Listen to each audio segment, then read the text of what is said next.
Bandeko makambo eza minene mboka na biso toyebi te ebandaki kotambola ndenge nini nayeli bino boyoka nani Lutundula Christophe yepe kuna ada soki na ndenge kosakana te bandeko ba révélation mosusu toyoki na émission asalaki bokoki kokamwa nzoka RDC ezalaki kaka na embargo ya kosomba minduki te ezalaki pe na embargo bakoki ba soldat na biso bakokaki kozwa ya formation te nzambe oyo koluka nini oyo donc makambo ezalaki ya minene boye bakongolais boyebi te moto akofungola mpe monoko akoloba te bandeko awa na koloba mingi te boyoka makambo nini toyebisa bino ke balangue ekomi kose délier makambo oyebi ke azalaki ministre na biso ya affaires étrangères donc makambo ezalaki grave papa na biso Christophe alobi ti makambo nyonso wana ebandaki kokoma pourquoi Kabila tikalaka kofungola monoko na ye te a condamné donc abandaki kosala bakongolais je ping pong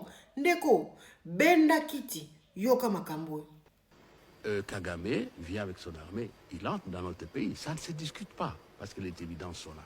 Le président n'a jamais parlé de ça, le président Kabila, je veux dire, jusqu'à son dernier discours.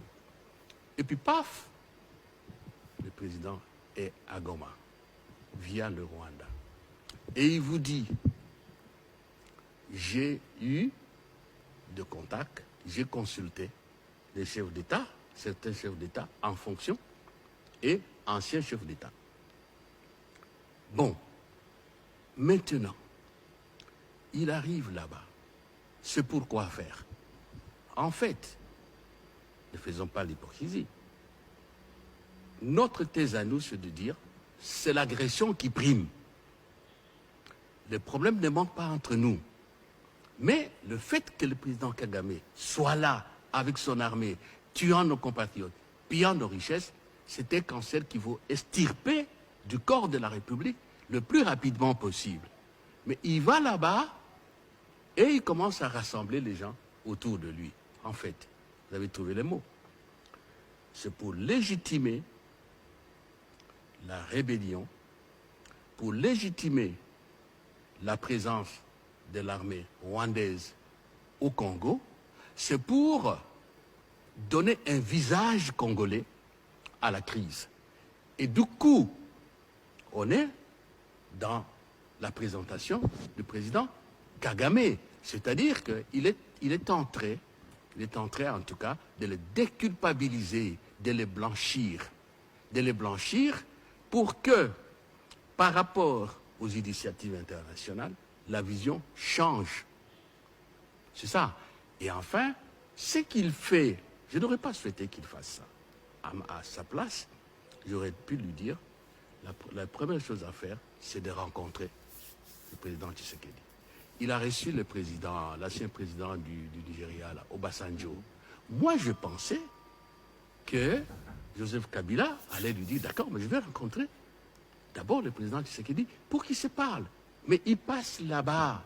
Il est maintenant chef de la rébellion. Tout ce qu'il a dit et tout ce qu'il fait, ce qu'il est en train de faire, c'est de montrer à la population du Nord Kivu que non, il n'y a pas de problème. Il n'y a pas de problème, comprenez, tout ça. Et bon, maintenant, le problème, c'est Tshisekedi. On ne combat pas pour un pouvoir.